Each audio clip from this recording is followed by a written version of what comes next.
Et Frédéric, vous nous dites qu'il y a de temps en temps des surprises. Oui, c'est ça, des surprises votre dans la ouverture. presse. Bah oui, parce que je n'aurais pas pensé lire un jour un article pareil, papier du Figaro, qui qualifie de fascinant, je cite, un documentaire sur la géologie. Ça peut paraître austère, bah visiblement ça ne l'est pas. C'est l'histoire d'un film qui remonte la géologie du continent européen sur 3 milliards d'années, de l'Écosse à la Forêt Noire, en passant par les Vosges. L'émission nous parle aussi des insectes géants qui habitaient l'Europe à cette époque, par exemple des libellules de 70 cm d'envergure, Oh là là. vous auriez adoré. Ah mais oui, mais sûrement. Documentaire donc ce soir à 19h sur Arte et article dans Le Figaro sur les origines géologiques de l'Europe. Ce soir à la télé également, ne manquez pas un grand classique que nous conseille La Croix ou Le Parisien aujourd'hui en France, le magnifique dessin animé Les Contes de la Nuit par Michel Oslo. Michel Oslo, c'est le créateur de Kirikou ou bien de Princes et Princesses, un dessin animé, vous le voyez, réalisé en ombre chinoise, posé, je cite, sur des décors somptueusement colorés, du charme, de l'intelligence, de l'originalité, je cite encore. C'est à 20h55 sur Gulli, c'est inédit à la télévision et c'est aussi bien pour les enfants que pour les parents.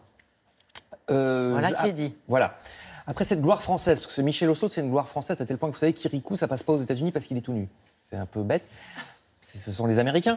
Bref, autre gloire française. Non, justement, je passe au contraire à ce qui a failli être un fiasco français, parce que la gloire française, c'est le cornichon, mais fiasco du cornichon français, figurez-vous, parce que vous ignoriez sans doute. Pourquoi donc? Vous ignoriez sans doute, et les échos vous l'apprennent, que le cornichon a grand besoin d'être relocalisé. La plupart des cornichons que nous mangeons en France ne sont pas français, ma pauvre dame. Ils viennent d'Inde ou d'Europe de l'Est. Les échos nous parlent donc d'un des rares producteurs du Val-de-Loire. Il met en bocaux aussi des importations, mais il produit aussi lui-même dans le Val-de-Loire. Si vous cherchez du boulot dans la région, renseignez-vous parce que ça va être l'époque de la cueillette. Et cette entreprise qui s'appelle Retzel ou Reitzel, je ne sais pas comment on dit, manque de personnel pour le ramassage, comme les vendanges.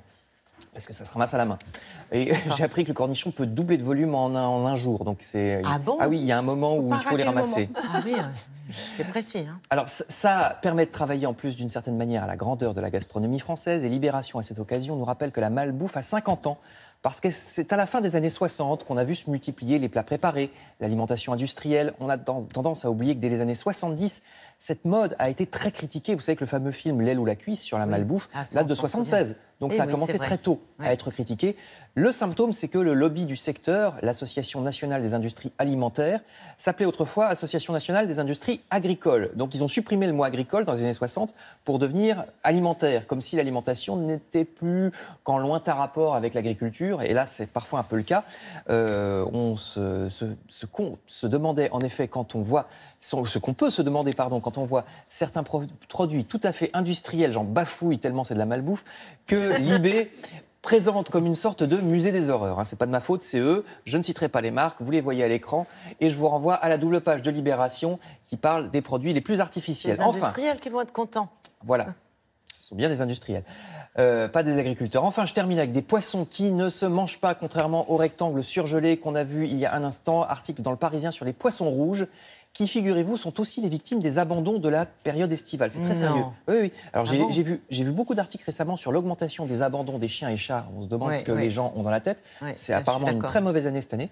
Et il y a donc aussi des gens qui ne savent plus quoi faire de leurs poissons rouges. Qu'est-ce qu'ils en font? C'est pourtant pas dans très la encombrant. Seine, Alors oui, ils le mettent dans les toilettes, mais il ne faut pas le faire. Vous apprendrez dans Le Parisien que, si c'est votre cas, vous pouvez apporter votre poisson rouge à l'Aquarium de Paris, qui se trouve dans les jardins du Trocadéro, et qui adopte les poissons rouges qu'on lui donne. D'ailleurs, pour la plupart, ils s'y refont une santé et ils peuvent poursuivre leur croissance beaucoup mieux que dans un bocal, parce que normalement, ça doit devenir gros, un poisson rouge, 30 cm à l'âge adulte, et il faut par conséquent un bocal d'au moins 100 litres par poisson rouge, avec système de filtration. Vous lirez tout ça dans Le Parisien, donc les poissons rouges dans les bocaux, c'est vraiment pas ce qu'il faut faire. Donnez-le à l'Aquarium de Paris. C'est pas donné à tout le monde d'avoir un bocal de 100 litres. Merci beaucoup.